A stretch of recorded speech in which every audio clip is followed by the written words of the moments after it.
I was so dumb, but I hopped on a plane, almost drove right back to the 541. Shitty U-turn on the freeway, you turn me from a fiend to a way to you fun. I can wait in the sun for a little, but it's been real gray, and tonight it's a nice C1. I can wait in the cold for a while at the... Your kid all ready for that life, King? No, nope. He hates football. Fair enough. It's wild because this week is back to school week for everybody, and your wife posted pictures of your kids, like, first day back to school or whatever. It is crazy how big your eldest is, dude. Like, he is like a full-grown human being, and I can't get over that because I remember when we first started this thing, when he was like an infant running around that fucking studio. I know. Man. Like, this is weird. It's weird. Yeah, it's a whole thing. It is. They grow up apparently. Yeah. Yeah. Huh. keep feeding them and watering them, and they get bigger. Huh. Feeding them a lot. A lot. Yeah, have you had to remortgage the house yet? Not yet, but we're getting close. Actually, I think if I didn't have to remortgage anything during middle school sports, I'm probably good. Yeah. Because, oh my God, what a scam middle school sports are. Yeah. Hey, just the other day, just as an example, there's this batting cage and pitching area in industrial side of town, and they had a travel baseball team this year. I think he told me it was $3,500 just to sign up. Jesus. Fuck that. They're not going to cool places like San Diego or Miami or a fun game at T-Mobile Park. We're going to Boise. Yeah. Oh, Boise, at least. I was going to say Coeur d'Alene. Yeah, at least go to Coeur d'Alene. So cool, Dad. No, and actually, I hate this place. So I'll just say Lydos Lab, like LYDOS Lab. Scam. It's a scam, and parents are just throwing away money, being like, "Well, if I pay $6,000 for 4 weeks of summer baseball, he must be getting a scholarship."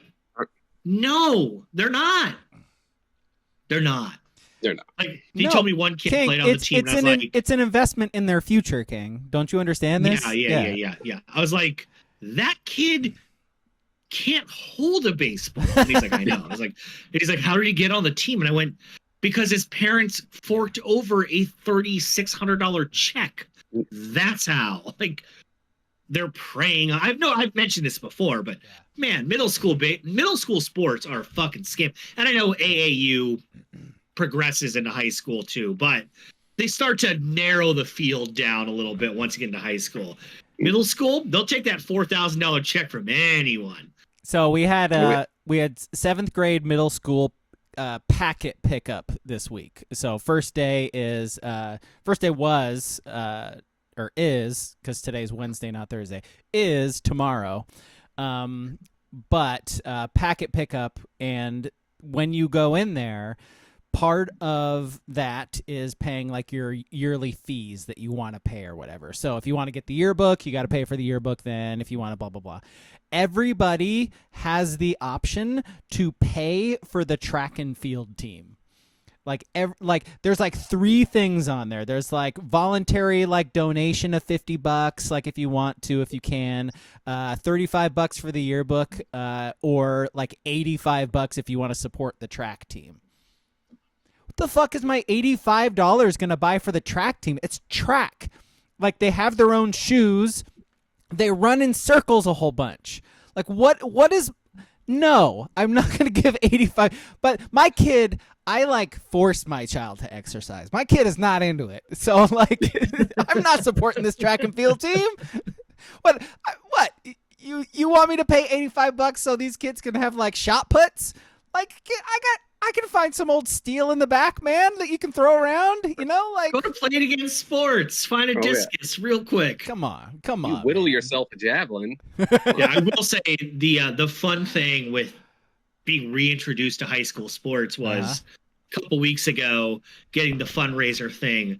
Oh, we need to raise $50,000 for just fall sports. Do you? Do you? Let me And see. granted, Let me that's see a the ton of budget. kids. Yeah. Well, but then they got to $50,000. You want to know what they said? Take it to 55,000. Come on, We baby. need more. Let's go And I'm 60. like- Let's go I'm 60. like, yeah, I think they wanted 25 donations from each kid of at least $50 or something. It's like, okay, good luck, I guess. And like in most schools, it's just one person who will sign like a $10,000 check because it's tax purposes and it skews and everything. But yeah, sports, real scam. Getting those charter buses instead of the school buses. That's how that happens. The threat was freshman team won't get travel gear on the bus for the buses. And I went, Okay. ooh, I'm shaking in my boots. Yeah, by the way, we went to South Eugene. Cool story having a freshman team. That's rad. Travel gear. Oh, like they don't wear sweatpants and Crocs every fucking day anyway. What are we talking about? What are we talking about here? Yeah. Yeah. No, you know what you do is you wear jeans and your fucking game jersey while you're traveling. That's what you do. That's your travel gear. Kid did tell me we got to wear our like jersey on game days, and I was like, You sure do. just be lucky your coach isn't one of those hardos who's like, you will wear slacks and a dress shirt and a tie that is team specific colored, because woof, those coaches exist. I feel that was that just the dean? Because I remember basketball. I think Or in football ties there was and- like a year where on like the long road trips to like the coast we were supposed to do it, but it didn't last. It fizzled. Oh, Maybe it was just even the opening game. But I remember, I'm not going to say his name. He was a quarterback. His number was 16. Initials were SG. Yeah. But I do remember a one time where vividly we were both wearing ties and a shirt and we're like, this is dumb. Yeah. I don't But think I think that was like you a had to do one that. time, must have Yeah. been a one time thing. Yeah, I don't remember ever owning a tie in high school. All right, let's get into Ducks because we got a lot of shit to cover this week. Welcome to the podcast, Alex King Ski. Twitter handles are on the picture if you want to tweet at us. Join our Discord, Sports Brewery and Discord. We were having some technical issues with Discord, but Sports Brewery Discord is a fun place, so get in there. It's lots of bullshit going on in there. It's a good time. Twitch.tv/abrog87. That is where we are right now. Usually we do the podcast live on Thursday nights. This week, obviously, it's Wednesday. Hit follow at that site, twitch.tv/abragawg87, and it will give you notifications when we go live, and you just click a link, and you're there. I also post these on YouTube, Sports Brewery on YouTube. Find it. Movie podcast we do every Sunday. This week's movie is The Beekeeper. It is on Prime. Jason Statham, Felicia Rashad. Watch it. The Beekeeper on Prime. Listen to us talk about it on Sunday. All right. So Oregon beat Idaho 24-14. I think everybody watching who is of a rooting interest for the Oregon Ducks was pretty frustrated the entire game. A lot of people in our Discord were saying, you never really felt Oregon was in danger of losing. I think you're probably right. I think Can I say one thing to that? Yeah, I was going to If say you something were- too. If you're watching on TV, you probably never had the feeling they were going to lose. Right. If you were in person for half a second, for like half a second, Mhm. when Idaho returned that ball pointlessly, like 70 yards for a touchdown, Mhm.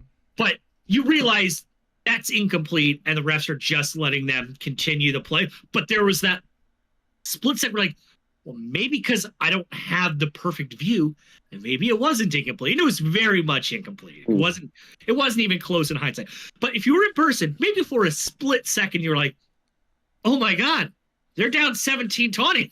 Mhm. What's going on? Also, Oregon needed a fourth down to get that last Tez Johnson touchdown. They also needed a penalty right before it, or it wouldn't have been as easy as it was. So, I was watching this game like when is Oregon finally going to be Oregon? Like I kept waiting for it. Like when is a hole gonna open up on a run play? Like that wasn't happening. When is one of these like really fast receivers just gonna run straight? And Dylan Gabriel's just gonna throw deep to them, and they're gonna catch it and score a touchdown. When is this gonna happen? Like you just kept waiting the whole game, and it's like it's not. Like it's genuinely not. Like this is Idaho. Like why are they not throwing the ball down the field? Why is like Noah Whittington falling down untouched, running through the hole? Like they fell down a lot. James did too. Like untouched, no contact. Like the wrong cleats. Like honestly, if Oregon's defense didn't play really well, because they did play really well, they should. It's fucking Idaho. But if Oregon's defense didn't play really well, like better. If Idaho was a little better on offense, it would have been worried. Because I mean, they scored their first touchdown on that fluke, like double reverse flea flicker, and I mean, up till then, I didn't even think they were going to score any points. But it was one of the weirdest games I've ever seen. Yeah. Because if you didn't watch the game, period, and you didn't see the score, and you just looked at the box score, and you saw Dylan Gabriel's numbers, you're like, oh, all right, we probably won by 5 touchdowns. We probably rushed for 3 or 4 at the end. Okay, Dylan Gabriel, 41 of 49, threw the ball 50 times against Idaho. 41 of 49, 380 yards, 2 touchdowns, no interceptions. So you see that. You're like, oh, man, Oregon won by 80. Yeah. Sorry, you were talking about it, so I wanted to give the actual numbers. And then you look, and then if I were to look at the rushing, I'd be like, all right, James wasn't great, but he still had like a 6-point-something average. Whittington's the outlier of like badness, of statistically 14 bad. carries for 33 yards is terrible. In fairness, yes. First game back from a torn ACL. Sure. In fairness. And offensive line was terrible. Like I think that's that's the big. Without watching, you wouldn't know though. Without watching, you wouldn't know. You'd be like, oh, he must have had all the time in the world. But then if you look deeper, it's like, oh, strip sack fumble, missed 2 fourth down conversions, and missed a field goal. And it's like all of a sudden it's like, oh, now you start seeing how it could be a little closer. I mean, that's essentially 4 turnovers right there. Couldn't get 1 yard a lot in this game, which is pretty sad against an FCS team. King brought it up last week. That was your worry. You said, I don't know about this offensive line. Yeah. And we still don't know, but for what we do know of the offensive line, they're not that good. They're not good. Well, they're not good without Matthew Bedford. I think. I mean, but we're saying that like we know what Matthew Bedford is. Yeah. Because I'm just saying this because Connerly was like a high 4, low 5-star guy. 3rd year in the program. We think he's good. NFL scouts tell you he's good. Cornelius look at boards, scouts will tell you Ajani Cornelius could be a top 15 pick. Cornelius was so bad. Awful. Gave up 2 sacks, had 1 or 2 penalties. The line had 5 penalties. Only 1 was a hold. 4 of them were procedural. Like, you can't... I know like message board geniuses. I don't know if you guys are familiar with that Twitter account where they just post dumb shits from every team. Yeah. They had one for the Ducks where some guy said, I was down on the field before the game. I'm telling you, they all had COVID. They all had the flu, the offensive line. They were sick. They were sweating. They were either hungover or had COVID. I don't believe it. But the Cornelius performance makes no sense. What he did on Saturday makes no sense. Like Charlie Pickard or Picard, if you're a Star Trek guy. Yeah, we'll be Picard podcast. Picard. Yeah. Okay, he's a walk-on center. Got it. Bad. Cornelius and Connerly what in the fuck was that? Because it's not even just the procedural penalties. Just block someone straight. Yes. Just getting beat regularly. Yeah. Cornelius, I don't recall Cornelius having a good series in the entire game. Like, he was routinely getting beat on pass plays and run plays. Because a lot of the times they would run to his side and he would just get beat. And Whittington would get tackled a yard in the backfield. Like, he was truly terrible. And, so we saw Fender talk about this in the Discord a whole bunch, like, as a former offensive lineman. It's like, cohesiveness and communication and all of those things are really important for an offensive line. And so maybe not having Bedford is a big deal in that regard. Not against Idaho, though. It shouldn't matter. It shouldn't matter. It should not matter. And it would if it would also a good team, I would get it. It's like, all right, you were off kilter, things didn't work out, but you should have been multiple times in the game. You should be able just to manhandle the guy in front of you and clear a hole for a running back to go through. But when they're like, oh, maybe they just didn't gel. It's like, Bedford got hurt like 9 days ago. Like, let's not act like he was out all spring and all summer. You know what I mean? Like, they should have been able to be like, oh, you want to know what? Like, it's just one guy out. We need to. I don't know. It was, like I said in the Discord, I'm not saying Alik Terry is a whiff on Dan Lanning's hiring, but whiffs can happen. And I just want to say it because I know we all love Dan Lanning. Yeah. We're not playing for clicks. Eat breakfast and whoop ass. Yeah, grass is green. I get it. It's a good quote.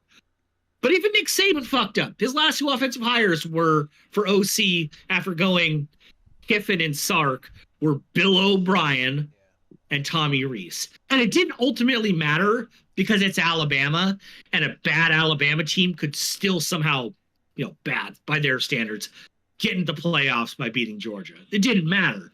But coaches can whiff, and I don't know, man. Because we know he's not recruiting. Empirically, that isn't happening. He's not getting recruits. And it's only one game. Maybe they put up 225 yards rushing on Boise State. Gabriel gets sacked once. We just recalibrate from there. But it just doesn't look right. And even if you go back to last year, and again, we say this is kind of a thing we say, the other team, it used to be the coaches were paid to stop you. Now the players are also paid to stop you. So you got to give some credit there. But even last year, if you go back to UW in Vegas, the OSU game at Autzen, there was another one earlier in the year where they just could not run the ball. And we all just chalked it up to, well, Bucky Irving had a sprained ankle. I don't know. Do you think it's coach? Do you think it's schemes? Or do you think it's, like you said, just not getting coached well? I'm willing at this point to just say it was a one-game anomaly. I am willing to do that. But and I'm probably just being more negative on Coach Terry because Coach Terry, why the fuck did I call him Coach Terry? Alik Terry, because I just know he doesn't recruit. This offseason was a brutal time for him in that sphere. It was like, oh, we're losing guys to Missouri. Missouri. What the hell? Illinois? You got beat up by Illinois? But I don't know. It could just be about he's young. He's young. I don't know. Usually you have it. I feel like you have it or you don't. You kind of don't really grow into it. Really, I don't think like a position coach like that, because that's usually a lot of guys play that position, so you're going to teach what you were taught. So I don't know if you could really grow too much into that. But I think he's still young. Like, he literally was playing college football in 2018. So he's a young dude. Yeah. But I think we got a little lucky to see how bad the line was, because if I don't know what was wrong with him, whatever was wrong with Dylan Gabriel, if he could just throw a ball down past the hash mark, past 10 yards, they could have ran away with this game still, even with the line being that bad. just take shot. He took the one shot early to Stewart and just missed him. That's it. That was it though. But see, I think that was more of a product of the line being shit. Because he had it's not like he was like he did instantly the whole time. He had time. No, he had guys running free. He checked down to the running back so many times. And by the way, check this out real quick. Tez Johnson led Oregon with 12 catches. He had 81 yards. Tez Johnson, man, like that should never happen. You know, like throwing 4-yard routes every single time when you have the weapons that Oregon has should never happen. It just shouldn't. Even if you have the most vanilla game plan in the world against an FCS team, throw it down the field like 5 times, 6 times. He just wasn't. But this is why I will say I think it's more of the line. In Gabriel's 2 years at Oklahoma, which he was Oklahoma defensive coach. They're not really offensive minded anymore. Yeah. In his 2 years, he was top 20 both years in adjusted depth of target. So how far you throw the ball to a receiver at 10.2 yards combined between the 2 seasons. So top 20 both years. Nix was like second to last year, just in case anyone wants to know. He's a captain and starting for the Broncos. Whatever he did, good on him. He's pick 12. Got it. Gabriel's adjusted, drop target was 4.2 yards on Saturday. So I can't just say that's him just all of a sudden freezing up. There's good. It didn't feel like Nix there because Nix he took some shots. But he didn't quite just dump it off. He would find the middle of the field and like the outside running routes. But these all felt like checkdowns. Like he saw someone deep and was like, no, I'm checking down. Every single time. That's the difference I saw where, like you said, he just played just like Nix. It wasn't. He didn't. But and like even from like a running perspective, there was a play, I think it was in the third, I think it was the fourth quarter. It doesn't matter. I think it was the drive they ended up scoring their last touchdown on, where Gabriel is coming towards me. I'm in like section 20. He has an absolute lane. It's like 2nd and 6 in absolute lane to get 10 yards and run out of bounds or slide or whatever you want to do at that point. And he just turned his shoulders and sailed one. I actually think he may have thrown it sort of deep and he just missed the guy. Well, intermediate is probably more, but missed him. But he had the run where the people sitting behind me were total dipshits. They admitted it. They don't watch football. But even they were like, run, guy. Run, guy. And he just didn't. And again, watching in the stadium is different than the TV view, so maybe it looked worse where I was sitting. But we saw that too. It was bad. Yes, it was bad. It was like, dude, and he's supposedly a more willing runner than Nix was. And we're not saying he's Lamar Jackson by any stretch. He ran for a shit ton of yards at Oklahoma and touchdowns. He ran for like 500 yards, 450 a year. Like that's less than he did at Central Florida. He was like a real running quarterback then. Yes. But like I said, he was still a running quarterback at Oklahoma. The only thing I could think of which kind of makes sense for everything is that Lanning had a game plan. And the game plan was, we're going to come out and we're going to romp them. And I don't want you running, Gabriel. Yeah. I want you to work with these receivers and, take those easy ones. Yeah. And maybe they just never adjusted. They just kept that same idea of, we'll eventually we'll pull away. And they just never did. I think you're right. I think the game plan was to be super vanilla. I think Lanning expected Oregon to run much easier against Idaho. He did not expect the line to play as bad as they did. Because Oregon finished with 107 rushing yards as a team against Idaho. Like that. So that includes the negative yards for Gabriel sacks or whatever, like a net yards or whatever. But like that is brutal. I think he expected to be like 250, maybe 300 rushing yards against them, and it wasn't fucking happening. So. Like, tell Gabriel, hey, don't run. We're playing an FCS team. Don't hurt yourself. easy passes, no reason to take risks or turn the ball over. And the game kept going on. And, I truly believe like he wasn't panicking either. He wasn't like, I think there's a chance Oregon is going to lose. But I think at some point, seeing where the game was at, you got to maybe make an adjustment and be like, all right, Dylan, all right, Will, maybe let's take a couple shots here. Maybe air it out just a few times, see what will happen. And he just didn't do it. Because honestly, I think the game plan would have worked. I think it would have been a route if they were able to run the football and get, their 5-6 yard average run. Because like I said, Gabriel was very accurate. Like 41 of 49, 80% passing. Yards. That's incredible. If you factor that in, I mean, obviously he wouldn't be throwing the ball as much if the run game was effective, but that dink and dunk works well when you establish a run and it's 2nd and 5. Yeah, it was, by the way, second. It was 9.3 yards per completion. So 41, that's not super great. If you're throwing 49 times. So and against me, it wasn't the lack of completions, it was the lack of attempts. That first drive or second drive, that bomb to Stewart. I was like, all right, here we go. This is what I wanted to see. I wanted to see Stewart getting loose deep and see what happens. And then that was it. Yep.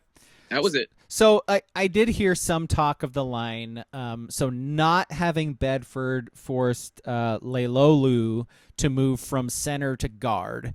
And he apparently is not built to be a guard in any way.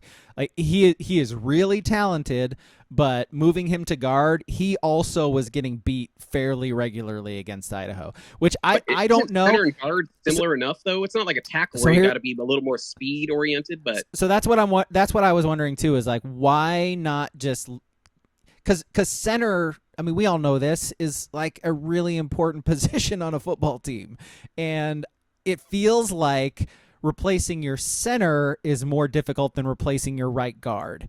So why not leave him at center and have a backup at right guard? Because it feels like it felt like sort of a domino effect, right? Because if he's getting beat at right guard, a position he should not be playing, then Cornelius might be edging over, trying to help out, and now he's getting beat because he's out of position, and it's just one thing after another. So, hopefully for Oregon against Boise, Bedford plays, and they just don't have to worry about this anymore. But I wonder, I wonder if he's still shaken up if they don't adjust that and just let your center play center. Like I said, we got to think about this too. I mean, we all consensus, Connerly's the best offensive lineman of the group, right? You shove him Allegedly. at left tackle. Well, you put him at left tackle, but Gabriel's a lefty. So the most important guy now should be the right tackle and the right guard. And if that's your weak link now, that's why you fumble. When you get blindside hit, now it's a lot different than, having the sure-handed left tackle there with a righty quarterback. So that is a concern. It is a very big concern now if that's the weak link is the right side now. Yeah. Yeah. I will say though, I was bored to tears. So I'm not trying to sugarcoat the win at all. That game was a waste of time. It was boring. I would almost rather they have an ugly win like this than maybe an ugly win. And I'm just using Arizona as an example because Tedderota McMillan is awesome. My cats.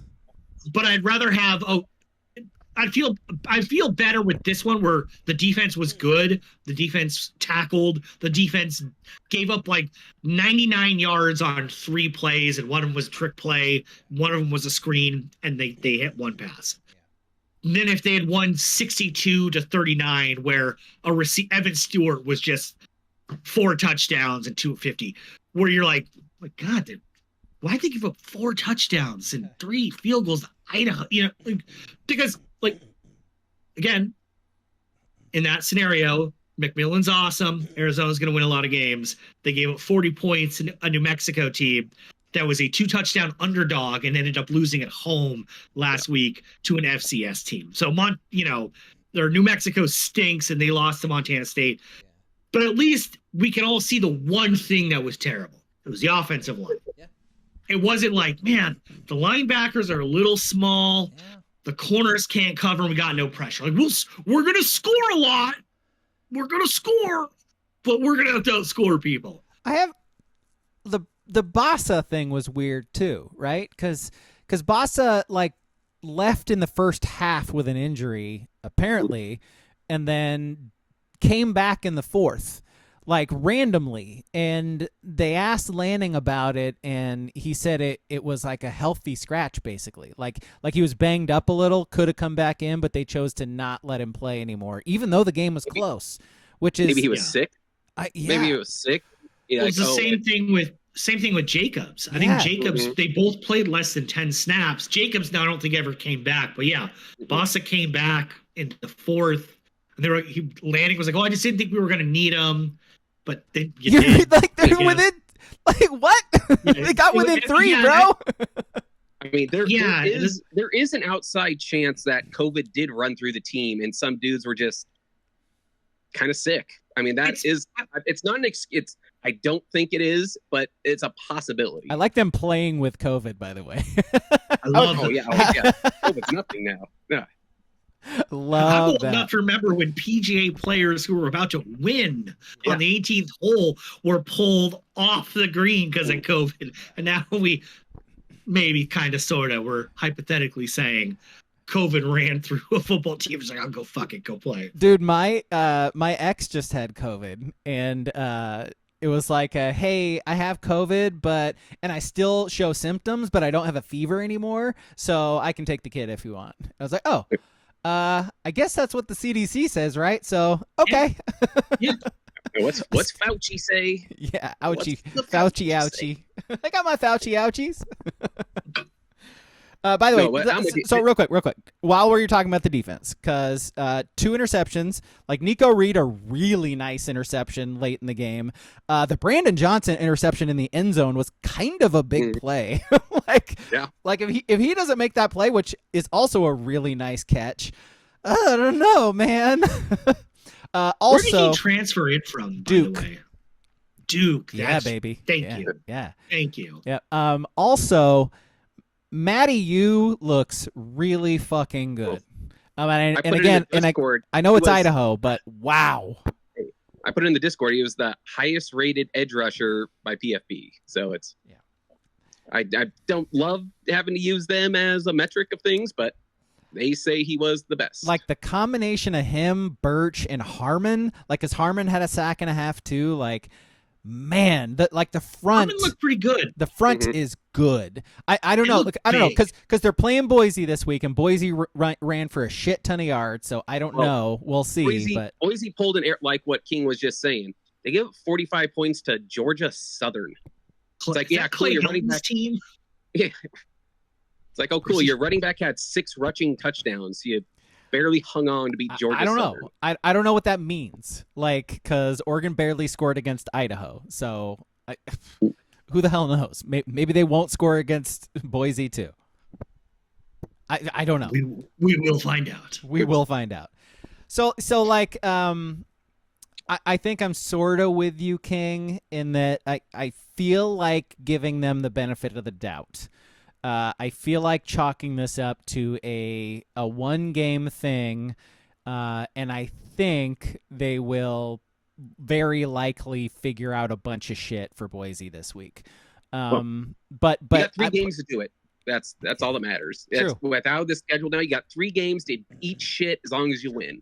True. And figure things out. By the way, Boise beats Oregon. They're like a front runner for at large, like easily. Oh yeah. Yeah. So I mean, I think so the reason I say that is because Boise beats Oregon, continues to win, gets an at large. Oh, Oregon, one of their losses was to a team that is also in the playoff. So yeah, it doesn't look terrible. So I don't know. Doesn't look good, but no, I would not say anything last week looked good. No. Yes. The tackling was good. Tackling was fine. I was fine with the defense. Like I said, gimmick play, one just blown screen that just one guy had a misread, and then one good throw. Other than that, they shut shit down. Yeah. I saw that flea flicker play twice last week, and I think Florida State ran it too. And both times it really looked like a forward lateral on the second pitch. Both times it was really, really close.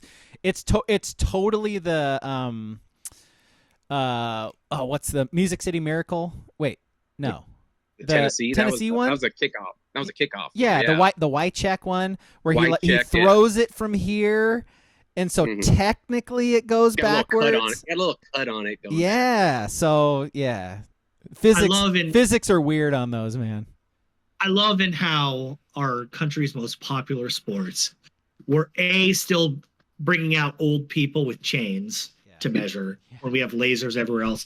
And on line of scrimmage stuff, we're saying, he had a little bit of za on it. Yeah. Or if you look, yes, 99% of the quarterback's body was 3 yards behind the line, but the top of his back heel was sort of on it. So he wasn't past it, even though we all saw he was 3 steps past it. And granted, my quarterback in the NFL really benefits from that stupid rule where you can just run but if you just keep that heel back, you didn't cross the line.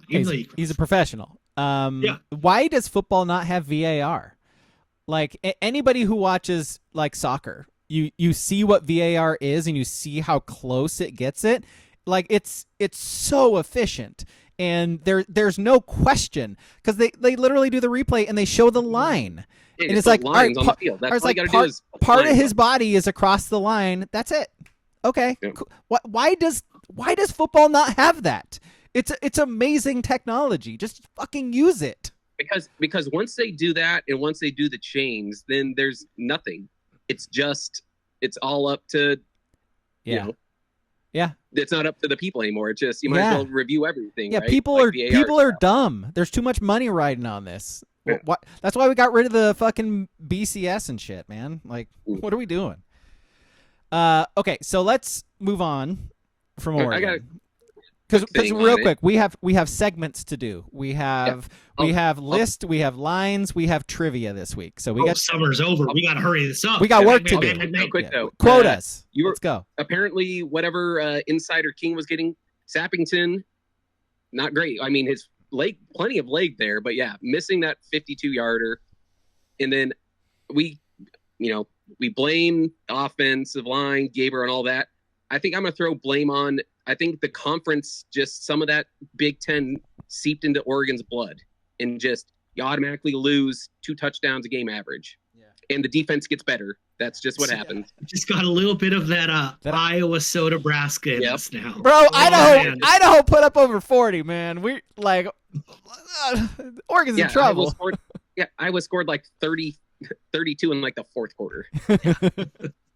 Look out. All right, let's start with lines. Ski, you ready for lines? I got lines. All right. Yeah. Lines everywhere. Got lines and lines. Miller Moss was in Vegas. He probably did lines. DJU throws the ball like he's on poor lines. Man. I don't like what's happening to DJU. He's a nice kid. He's a good kid. Man, at this point. Just bad at throwing a football, that's all. But man, the problem has he been good anywhere, though, is the thing. Yeah. He wasn't his good at Clemson. Freshman year at Clemson. Do you remember the Notre Dame game? Nope. Clemson lost, but Notre Dame made they made the playoff that year, and so did Clemson. And he filled in for Lawrence because Lawrence had COVID. And he threw for like 450 yards at Notre Dame, and they lost a close game. But every year afterwards, it's all been downhill since then.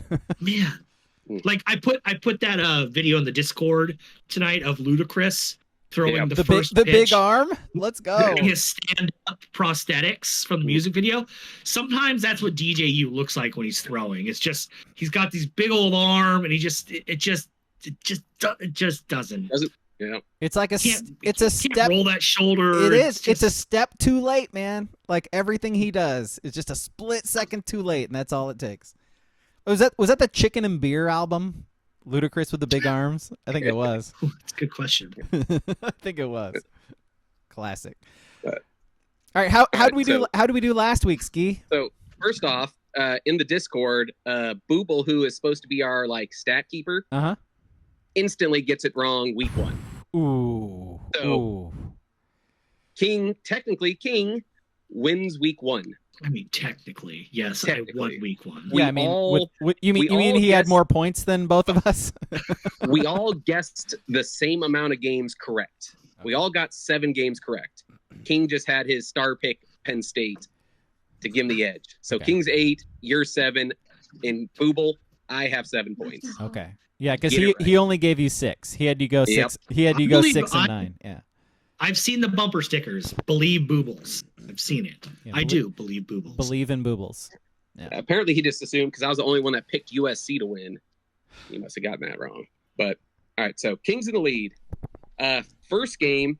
Well, here's a problem of doing it on a Wednesday is that they don't release the FCS matchup lines on Wednesdays yet. So Western Illinois and Indiana, that's off the board. We're not doing it. Oh, no. It's a damn shame. My Hoosiers? Seriously? Yeah. Yep. Yeah, King did all this research, man. I know he did. Those big directional Illinois schools. Capitalize the B-O-N-O in Bloomington and boo to you, sir. All right, so the first game we got Duke or Northwestern. Northwestern is a 2.5-point favorites. It's a little surprising, but yes, Northwestern. Give me the Wildcats on the lake because I saw Elon go against Duke last week, and Duke gave Elon all they could handle. I mean, Elon's giving you all you can handle right now. He really is. What an asshole, man. Making Twitter hard. Yeah, you are banned. I just want to post, man. I'm also going Northwestern, dude. I actually watched a fair amount of Northwestern last week. They do. Yeah, they're not good, but no, they're not. I think they're going to beat Duke. And surprising thing is, Duke was pretty good last year. Watch Northwestern be 2-0. Yeah, but Duke lost their head coach A&M and their quarterback from Notre Dame, and and they're starting safety to Oregon. Yeah, Brandon Johnson. My favorite. Your favorite defender. I always knew. Yeah. I always knew. Nobody knows more about Brandon Johnson than me. I'm a good BJ. I'm with you guys. Northwestern. They'll win. All right. That almost stuck by me. Love a good BJ. We got a real game here. We have Texas 7.5-point favorites against Michigan. Texas. I don't like Michigan's quarterback situation. Walk on starting. No, and was it just me and Braga? No, all of us picked Michigan last week. All right, new head coach, all that stuff, reigning champs. They got to come out hot, right? They laid they did not look good. I think I said that about both Michigan schools, and they both did not do that. So. Yeah, I mean, Michigan won 30-10, but it was 16-10 with 9 minutes left, and they literally had a pick 6 with 30 seconds left. And more important, they didn't cover. So I'm taking Texas. Mm-hmm. Yeah, me too. I think this is a big year for Texas. They got swagger this Texas year, man. Texas is back, baby. Yeah. All right. Next thing we got Bowling Green. They're playing in Penn State. Penn State 34.5 points. Yeah, I got Penn State. They looked very good for most of that game last week, and then they sort of just took their foot off the gas. I think 34.5 is a lot. Yeah. I think they're going to cover it. You know what? Give me Bowling Green. Like I said, it's hard to cover. I could see. You take your foot off the gas a little too early. Give up a touchdown. Yeah, they will lose by 32. Give me Bowling Green. Big Ten did not really cover last week. No, and we picked a lot of them to cover. Yeah. I'm picking the Nittany Lions. I didn't like the way Bowling Green looked against Fordham. Not a lot of speed on the edges against the Rams. You know what I mean? Not a lot of speed. Check I out don't expect to play Fordham Rams and walk away with an easy. No, I mean, check out King's TikTok for a full breakdown of that game. Mhm. All right, we saw him last week against Ohio State. I believe we got Akron. They're playing the Fighting Shianos. Fighting Shianos are 23.5-point favorites. Fighting Shianos. I've never picking outside of poverty and depression. I'm not picking anything from Akron and LeBron James, I guess. What's the line? 23.5. Ew. Rutgers looked real good last week, though. Yeah. It looked okay, but Hey, give me Jersey. I'm riding Jersey. Give me that. yeah. Shiano, the one thing he does is not lose to Akron at home. So If there's one thing Greg Schiano does, Yeah. that is my star pick. oh shit, I'm that confident in Rutgers. he is confident. All right, couldn't find a line for Rhode Island and Minnesota, so I think everyone's happy about that. All right, and now we got interstate battle here. Iowa State. They're a 2.5-point dogs to Iowa. Ooh, El Asico. Let's go. Is it in Ames? It is. I'll start. I'm star picking Iowa. That might have been the most points they scored in like 5 years last week. This offense is back, baby. Did they score all the points they're going to score for the whole season last week? That's what we're going to find out. I'm also picking Iowa. Their defense is really, really good. Like really, really, really, really good. And Jamal Tinsley's not walking through that door for Iowa State here, so I'm not too worried. Brock Purdy ain't walking through that door, boys. Give me the clones. Ew. All right. Yeah, I didn't know we had a conference game here. We got Michigan State. They're 9.5-point dogs to Maryland. Maryland. Maryland always starts 6-0 and finishes 6-6. They're running it up. I'm with you with Maryland too, but just because Sparty looked bad. They really did. Like surprisingly so. I'm still gonna pick them though. I still got Michigan. By the way, yeah, I feel worse about my Iowa State pick after saying they only beat the bad Dakota school by like 16 last week. Mm-hmm. And speaking of bad Dakota school, we got South Dakota. They're playing Wisconsin. Get this. Whiskey's only a 12.5-point favorite against South Dakota. I think who? Wisconsin. Oh, Wisconsin. Okay. Yeah. I couldn't believe it. I thought it had to be a mistake. Wisconsin, I am picking. Right? I mean, maybe. Right? Yeah, I'll go Wisconsin. Damn it. I don't understand. Tyler Van Dyke. He'll have one good game. It'll be that one. I do not. I cannot back South Dakota. I don't want to pick Whiskey, but I will take Wisconsin as well. And then, oh God, real quick, Nutteen says he forgot that Oregon played Iowa State in the Fiesta Bowl as a 4-2 I wish I team. did. Yeah, we did try to forget that. That was not a fun one. If case anyone forgets forgot how that game went, Iowa State would score, and then they would kick the ball off 70 yards in the air and 20 yards deep, and DJ, what was his? Johnson. He played tight end. DJ Johnson would go and try and catch it, and he fumbled it every time. Yeah. And Oregon never learned, and they promptly fired their special teams coach, Bobby Williams.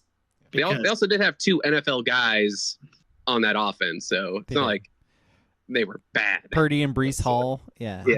I thought those cardboard cutout fans of ours in Glendale were really gonna make the difference in that one. Soft cardboard cutout fans we had. All right, next game we got the terrible directional middle Michigan school.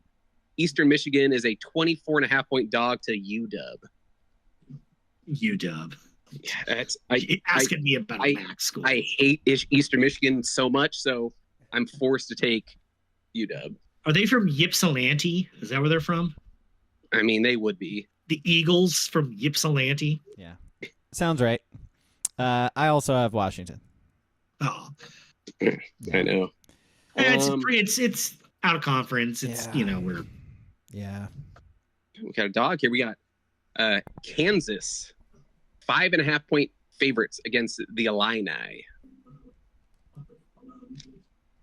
You hear that? You hear that? That's a Jayhawk, baby. Give me a rock chalk Jayhawk. Yeah. They're covering it. Jalen Daniels, easy money. You still need a star picking. You're gonna. Oh well, how many more games do we have? 4. Okay. Yeah, fuck. Good thing you took those 2 out. Jesus. I know. God, so many goddamn games we have to We pick still every have week. we have a different directional Michigan school to still do. All of the okay. Illinois. Well, I'm taking Kansas. Okay. Illinois is bad. Juice Williams ain't there. Jayhawks. Kevin Hardy ain't walking through that door. No. All right, we got other direction. We got Western Michigan. They're playing Ohio State. Don't care. Not taking a max. 38.5. Yep. Ohio State. Yeah, Ohio State by like 80. I think they're from Kalamazoo, Michigan. Western Michigan is? Yeah. All right. Ooh. I'll just pencil in Nebraska here for Braga. We got Colorado, Nebraska. Brasky, 7.5 point favorites. Star pick, Nebraska. Colorado. Yep. And I am taking Nebraska. Yep. Nebraska's back, baby. Sure they are. Dylan Raiola, baby. Yeah. Yeah. I believe Nebraska is back less than I believe Colorado is good. Colorado's. Yeah. All right. USC 28.5 point favorites at home against Utah State. Easy Utah State. Woo! They'll lose. They'll lose. They're covering. I got USC, Let man. down spot. USC got late weapons. Game. No one's gonna be there. Riding a little high. And I mean, they won, but it's not like SC looked good. They kind of they got that Big Ten blood in them too, where the offense wasn't great, but all of a sudden they have like a respectable defense now. It's like, give me Utah State though. Yeah, they win by 4 touchdowns. I got USC. And then last game, Ducks are 19.5 point favorites against Boise. Broncos. Yeah, that's it. That's kind of an easy one. I got Boise too. Like I don't see how anyone could bet Oregon in this. I am taking Oregon. They gave up 45 points to Georgia Southern. Yeah, 45. Oregon scored 24 against Idaho. Hey, that's a good Idaho team, Buster. Okay. Idaho And should NFL Disrespect my They grandpa's alma mater. NFL guys on that Idaho defense, let me tell you what. Okay. I'm not saying NFL guys. I'm just saying, but they practice hard. They train hard. They hit the playbook, and they know what they're doing. Gap assignment, great. Wrapping up, great. They know what they're doing. Coach Eck. They Vandals. have a coach's Visa. they have a coach's kid on their team. Or you don't struggle against teams that have coaches' kids on their team. You do not. God, I remember Colorado has 2. Yogi Roth literally talked about that kid like the stereotypical like white guy, right? Like the gym rat. He's the first one in, last one out. You know, a real hard Coach worker. kid. Like Yep. coach's son. Okay. Here's my only edge to it is that Boise State, they're going to try to run the ball, and I think that's the one strength of the Ducks defense is they could stop the run. Now, can they score 21 points? That's the goal. Yep. All right, let's do trivia. Then we got to do our list. So trivia, I forgot to do it last week for Idaho, and maybe that's why Oregon struggled, is because nobody was taking Idaho seriously, like including this podcast, so maybe that was it. So we're going to start things off right with Boise, because frankly, Oregon can't fucking lose to Boise again. Nope. That can't happen. Oh, it can. Okay. Oh, it can. Okay, so Boise City trivia, because Boise's not a state. Picks, you guys picked Boise State. Do you guys think they're going to win? No. No? No comment. This fucking guy. All right, so Boise City trivia. If you have not seen or heard us do trivia before, I give somebody a question, and they can either answer it right, or if they get it wrong, then the other person gets a multiple choice for a chance to get the point. I have 10 questions. Best out of those 10 will win, and I keep track all season. I believe King won last year. Pretty sure. Asterisks on that. Okay. All right. Especially because I don't remember at all. So, all right, let's start. Who wants to start? Should we flip a coin or something? Give it to the quote unquote champ over here. Champ is here. Okay. Champ is here. Remember when Boise City won the Fiesta Bowl back in 2007 over Oklahoma? There's this whole big Cinderella story, Statue of Liberty, 2-point conversion, yada, yada. Chris Peterson was the coach. Who was Boise City's quarterback that day? Jared Zabransky from Salem. That is correct. Jared Zabransky also on the cover of NCAA Football 2008 the following year. So King has one. King 1, Ski 0. Ski, next question. Remember the guy who scored on the 2-point play in that game? Ran over, proposed to his cheerleader girlfriend. They're still married. He works at State Farm in Boise, if you needed to know that. What is that running back's name? It's one of their all-time leading rushers.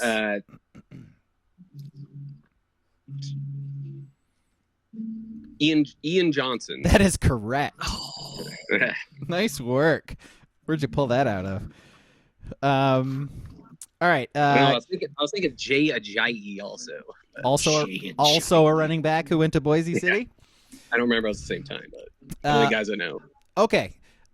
King, who is the all-time leader in wins as a head coach at Boise? Leader in wins all time. Pokey Allen. That is incorrect. Oh. Ski, Damn it, I was going off the board one. Damn it. Ski, your options. Brian Harsin, Chris Peterson, or Dan Hawkins?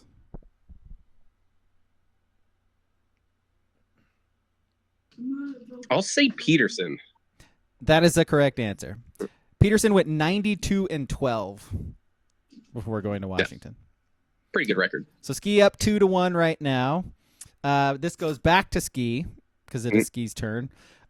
This Oregon football Hall of Famer, or not Hall of Famer, this Oregon football player began his career at Boise Junior College before moving on to the Ducks and a long NFL career where he was an All-Pro. Hint, he has family who is also at Oregon. Wilcox. What's the first name, Ski?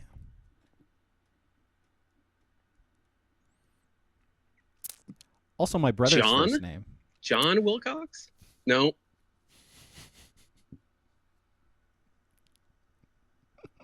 I don't got a first name. I don't know. I don't got it. Are we going to give that to him? I don't know the answer. Yeah.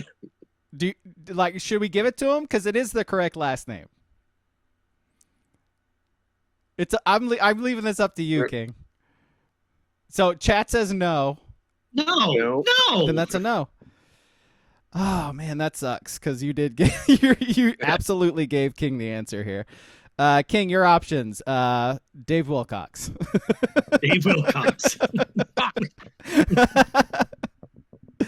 Yeah, Dave Wilcox. By the way, he was in a Oregon Football Hall of Famer. Right?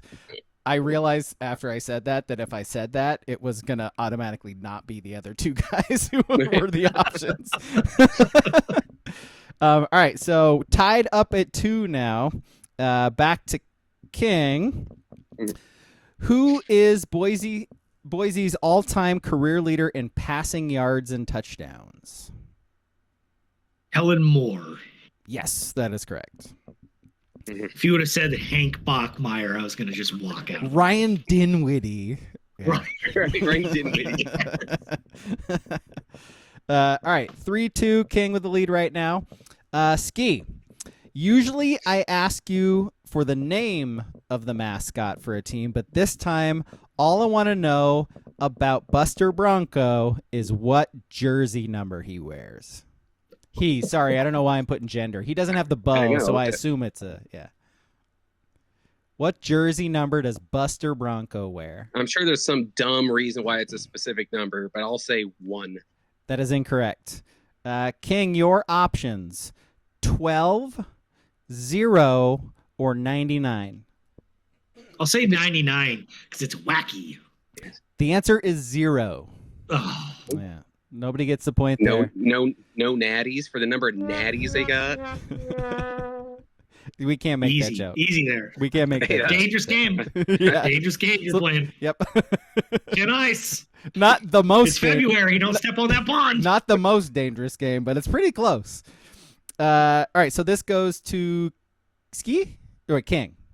King. Me. Yeah, that's right. Yeah, listener, viewer, you'll get used to me not being able to remember that. King, who is the highest drafted player in Boise history? He went number 12 overall in 2008. Oh my God! It's an offensive lineman. Gotta be right. I don't know. Pass.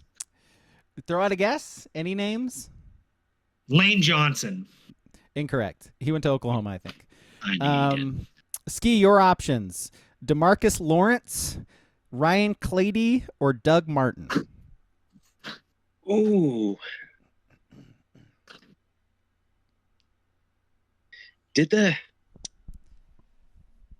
I'm going to go. I think Doug Martin was like that sneaky running back that got taken. It was Ryan Clady. You went with the muscle hamster? He did go first round. He's like 31st to Tampa. Did he really? Yeah. Wow. Yep. All three of those. Actually, no. Lawrence actually went in the second round, I think. Yeah, which is crazy. Yeah, Clady went to the Broncos in 2008. Had a nice long career, I think. Okay, so nobody got that one. Right now, King leading 3-2 with 2 questions left. This one goes to King. Right? No. Ski. No. God damn it.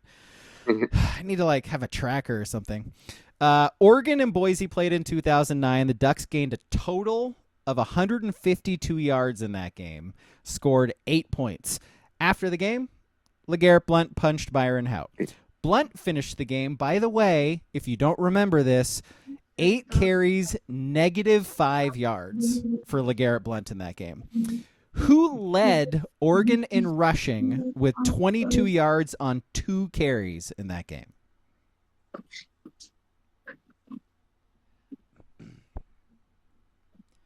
Oregon's leading rusher had 22 yards in that game. Chris Harper. Incorrect. Your options, King. Yes. All right. Your options: Jeremiah Masoli, Jameer Holland, or LaMichael James. LaMichael James. LaMichael James is the answer. Rose Bowl Hall of Famer, by the way. Yeah, just named Rose Bowl Hall of Famer this morning. Yeah. So King with the win. Oh wait, no. There's 2 more questions left. Oh snap! Come back, baby. I'm back. I gotta keep scrolling, guys. I gotta keep scrolling. Whoa! Stop the count. All right, so King leading 4-2, so he technically has a chance. Question goes to King, though. The other time these teams played was a bit more fun, 37-32 in 2008. Darren Thomas came in because Chris Harper couldn't throw a forward pass, threw for 210 yards and 3 touchdowns in the fourth quarter. Who was Oregon's leading receiver that day against Boise? Darren Thomas basically only threw to this guy. It's King, right? Yes, it is. 2009, 2008. 2008. Oregon's leading receiver against Boise when Darren Thomas came in. Jameer Holland. Incorrect. Your options: Ski, Ed Dixon, Jeff Mail, or Jason Williams. I'm going to say Ed Dixon. Ed Dixon is the correct answer. 7 catches, 103 yards, and 2 touchdowns, like all of them in the fourth quarter. To ski now with a chance to tie. Tied up. We could have a tie in the first week because I don't have any more questions after this. What is the name / sponsor of Boise Stadium? Albertson Stadium. It absolutely is Albertson Stadium. All right. Good trivia, boys. We got a tie in the first week.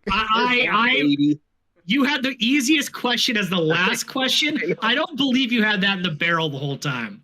I think you just didn't want me to win. Mike Pence, if you have the courage, if you still have the courage, you can do the right thing. That is not correct. Oh yeah, I go Receipts. So hard. I got receipts. I did not know that information before I created this. Unbelievable. Trivia. Yeah. You already, first week, you're already, calling foul on the questions. Yeah, he's like, you basically won. It's mathematically impossible for your opponent. It's like, look at these extra votes I just found. It's like black sheep. I'm bringing in questions from dead people in Poughkeepsie. All right, so that is trivia. Let's do our list. And our list, yeah, and then let's close out this podcast because we've been doing this a little while. Actually, we didn't technically start for a long time after the stream started, so we're good on time. Our list this week comes from our Discord, and of course, I forget who the list came from in our Discord. I believe it was WCP. Hang on. No. Nate in Albany. Nathan FKD in our Discord. He gave us the list. Nutsian in our chat. Top 3 players you wish LeGarrette Blount punched. I changed the list because I liked the idea of players. I like better the idea of everybody. So I opened it up to everybody since the beginning of time. So that's what we're going to do. And I feel pretty good about my list. So shall I start? Well, I can start. Go for it. Yeah, all right. If you feel confident. My number 3, and I know maybe I'm cheating a little bit here. It's a combination of Chris Paul and Patrick Beverley. Both of them. I had like my other 2 are not sports, and so I had to do a sports thing, and I couldn't pick one over the other because both of them really need to be punched in the face, and I don't know. I mean, I currently have Pat Bev on my list, so I will use him as my number 3. Okay, perfect. My number 3. Yep. I hate his face. I hate his game. I hate what he did to me twice in the year 2015. Jeff Lockie. Whoa. Take him down a couple pegs, man. What is he, like a lawyer now? He has to be a lawyer now. His mother doesn't hate his face from those pictures that came out. Yeah. Wait, who are you talking about? Jeff Lockie, right? Lockie. Yeah. Yeah. I didn't see anything with his mom. I thought his mom was like kissing him on like the lips. Are you thinking That's Jake Locker. Jake Locker. Was that Locker? Yeah. Was that Locker? Yeah, that was Locker. I thought that's what you were thinking. Yeah. Right. No, that's Jake Locker. He's got a punchable face too. So, whatever. All right, 3s from the chat. Booble says Chris Paul. Valid. WCP says Drake. And Nutian says Tim Lincecum. Wow. That's a good Off one. the board. It's a good Off the one. board. I like big time Timmy Jim taking fucking strays here. Who said Drake? Nutian. WCP. FKD. No, he said Tim Lincecum, right? He did. Wait, Who said Drake? Oh, WCP. Oh, I thought Davis was in here. Da, da, da, da. All right, my number 2 is Martin Shkreli. The Pharma Bro? Pharma Bro. Yeah. I would imagine that guy got punched in the face a few times while he was in prison, but he, think about it. He raised the prices of a cancer drug to make it so people couldn't buy the cancer drug. That guy deserves an ass kicking. He got jailed. I totally misunderstood Got I jail time. misunderstood the parameters. I thought you meant I said everybody. all-time people in sports. I thought they were everyone in sports. Everybody. I No. I stuck to sports only. Though, My number 2, Jim Crow. Hate that guy. Hitler. What a dick. My number 2 is a combo of 3 because they're coaches, so I threw all 3 of them in. First one, I got Tommy Tuberville, I got Coach K, and I got Bobby Knight. All 3 of them needed to get punched in the face at least once. Agreed. I wouldn't punch Bobby Knight in the face. Yeah, but he needed to get punched at least. Yeah, he might did, punch but- you back. He'll punch you back, but he needs to get socked once. It'd be a Nolan Ryan, Robin Ventura situation. Like, you would be in a headlock, and he would put you to sleep. You know? Just got to get that first sucker punch in. That's all that matters. Monkey. And believe me, sucker punch.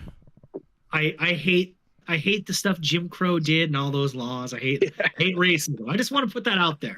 My real number 2, Kurt Schilling. It's a good one, too. A crooked gamer. I mean, come on. Bankrupting gaming companies. Yeah. Oh, the game was so good, though. Oh, it was so fun.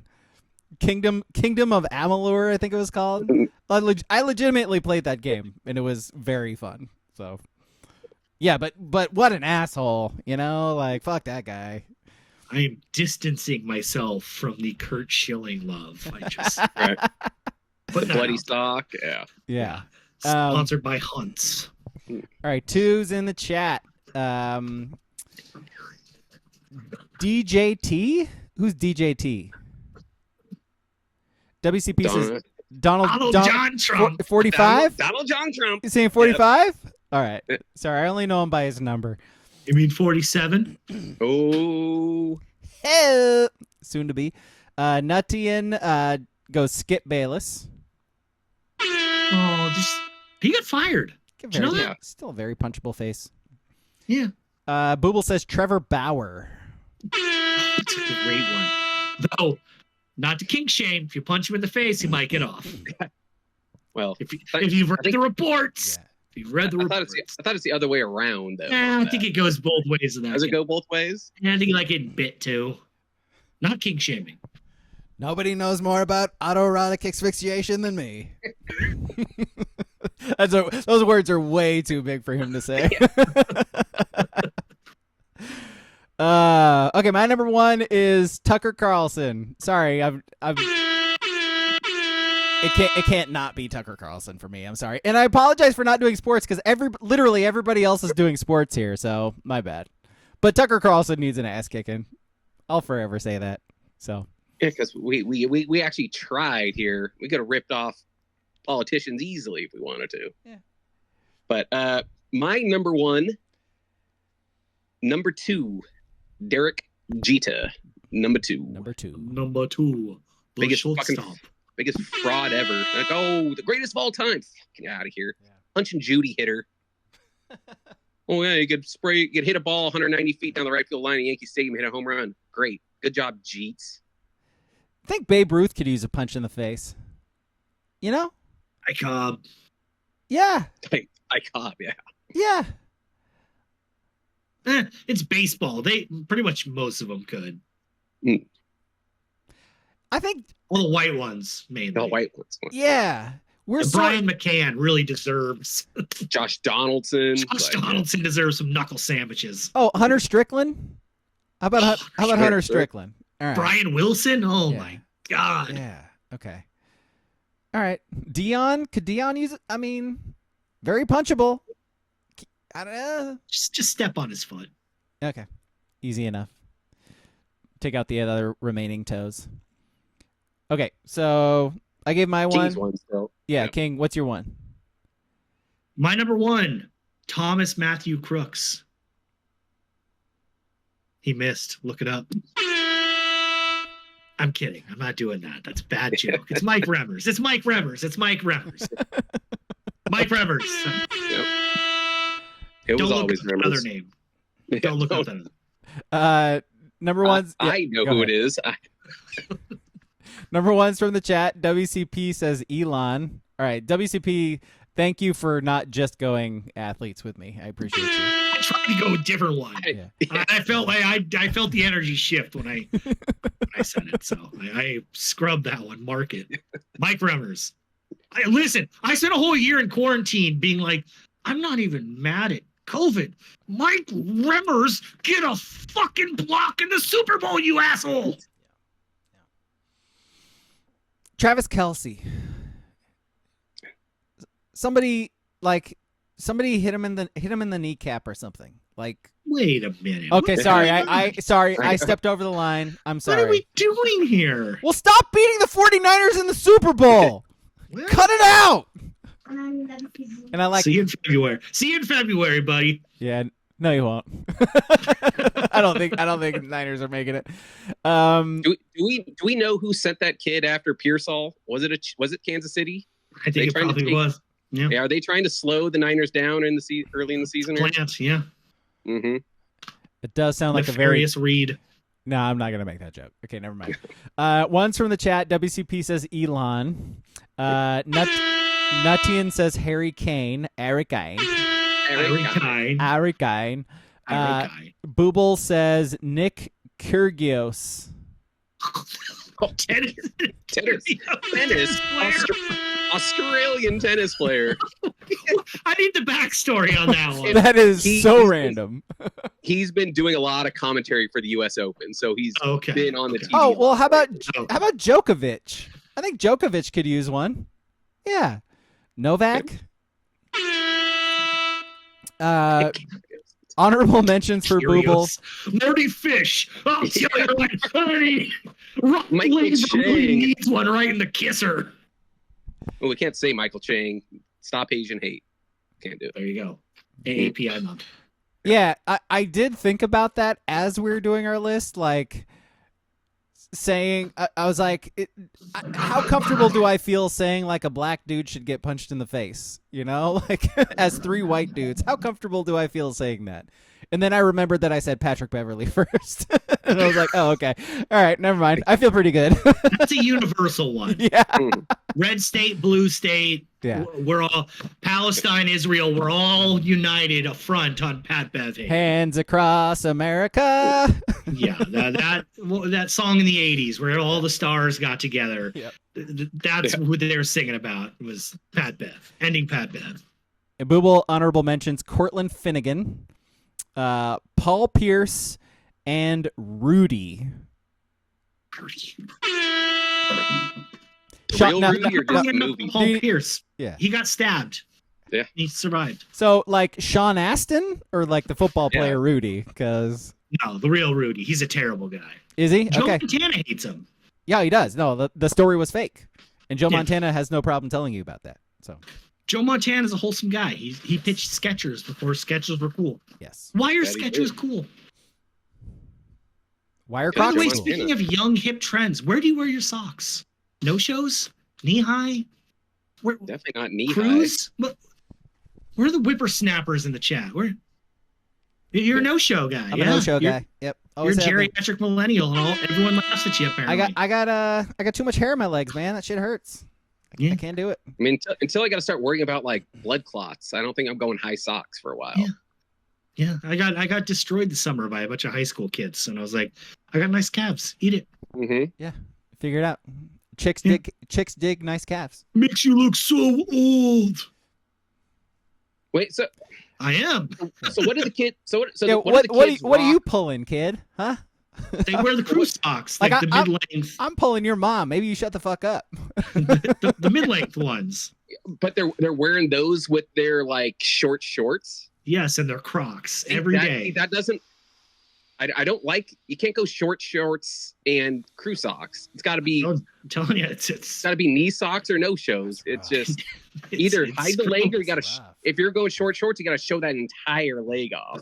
That is the independent voter block that Nate Silver is looking for. Is the short shorts and crew socks. It's right down the middle and everything. That's rough. Couple more honorable mentions before we end the podcast. WCP says Tim Pool.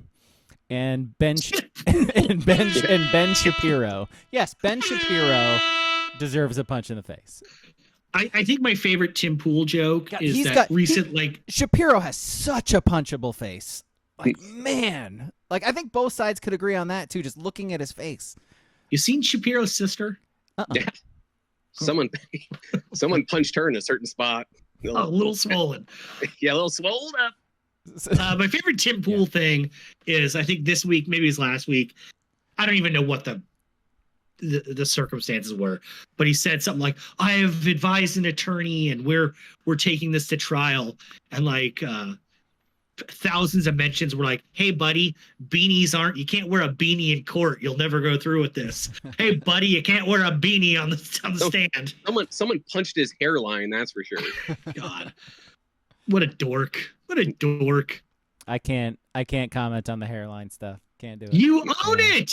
He's not either. He's old. There's a certain age where when you're going bald, who the fuck cares? No, Tim totally. Pool is of age. Yeah. Who cares? Yeah. You're 18. I get it. You're 38. You're 38. It's fucking fine. Well, yeah. I think he's doing all right. I'm not sure if you saw it drop that he got paid like $10 million from Russia. Yes. To pump out Russian propaganda. Very nice. Yeah. Doing very well for himself. Good deal if you can get it. Hey, Vlad, if you want to hit our podcast up here, we'll take 10 mil. Yeah. Pavel Bure, if you're listening.